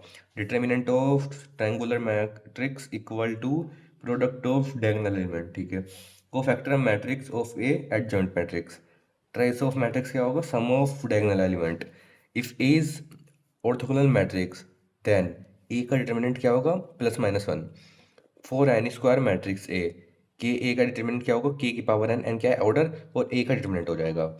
अगर ए का डिटर्मिनेंट 0 है then system A X equal to B has no solution और infinite solution. If any two row of determinant are identical its value is 0। ठीक है, क्रैमर रूल एप्लीकेबल कब होता है? जब determinant of coefficient matrix is non zero. ठीक है, if A का डिटर्मिनेंट जीरो आ गया then no apply Cramer rule. ठीक है, the eigen vector corresponding to eigen value is non zero solution. A minus lambda का ब्रैकेट और X equal to 0। ठीक है, इंपॉर्टेंट पॉइंट है भाई, इनको ध्यान से पढ़ लेना। अब है eigen value of triangular matrix is diagonal element. ठीक है, the product of eigen value of matrix equal to determinant. For skew symmetric matrix eigen value are 0, but symmetric matrix में क्या होगा? आइजन वैल्यू रियल होंगी। Eigen vector corresponding to eigen values of symmetric matrix are orthogonal. A का transpose equal to A का inverse क्या है? Orthogonal matrix. Rank of matrix equal to number of non zero eigen values. Eigen value of A का transpose are same as eigen value of A. Eigen value of identity matrix is 1। ठीक है, तो मैंने ये भी पढ़ा दिया है। मतलब इसमें क्या था कि जो भी एमसीक्यूज पे लग रहे थे, टिक लगा रखे थे जिस क्वेश्चन में था, वो सारे का सॉल्यूशन मैंने इस पूरे इन 3 पेज पे दे दिया है। ठीक है, तो अब देखते हैं 24 से आगे एमसीक्यूज। देखो, मैंने जितने भी थे, देखो जो भी एमसीक्यूज का आंसर थे मैंने इसमें दे रही है जो मैंने अभी बताया आपको, बट सारी कंप्लीट हो गया ऑलमोस्ट, सारे एमसीक्यूज कर दिए मैंने, जितने भी इंपॉर्टेंट पॉइंट्स हैं मैंने इधर लिख दिए हैं। देखो जैसे इसमें था ना, एग्जांपल देख देता हूँ, तो 47 देखो, जैसे देखते हैं 47 कहते हैं मैट्रिक्स सेटिस्फाई ए का transpose equal to A inverse. ये क्या था? ऑर्थोगोनल। देखो मैंने कॉपी में लिखा था अभी। ठीक है, तो ये चीज़ है, और जो नहीं आते उसमें मैंने क्रॉस लगा के उसको नहीं सेलेक्ट करा था। तो इसी के साथ हमारा पूरा चैप्टर खत्म हो चुका है। ये इसके सारे PYQs करे, सारे इंपॉर्टेंट क्वेश्चन करें भाई। और अगर कोई भी डाउट होगा तो कमेंट में बता देना, मैं उसको एक बार अच्छी तरह इसकी शॉर्ट्स या वीडियो बना के दिखा दूंगा आपको। मैट्रिक्स अलजेब्रा यूनिट 4 पूरी कंप्लीट कर दी इसी के साथ। तो नेक्स्ट आएगी पार्ट 2 आएगा इसके बाद सेट का, जो सेट में लेफ्ट क्वेश्चन फंक्शन जो हमारा बच गया था। तो ये पूरी यूनिट कंप्लीट हो चुकी है, इसी के साथ मिलते हैं। Thank you.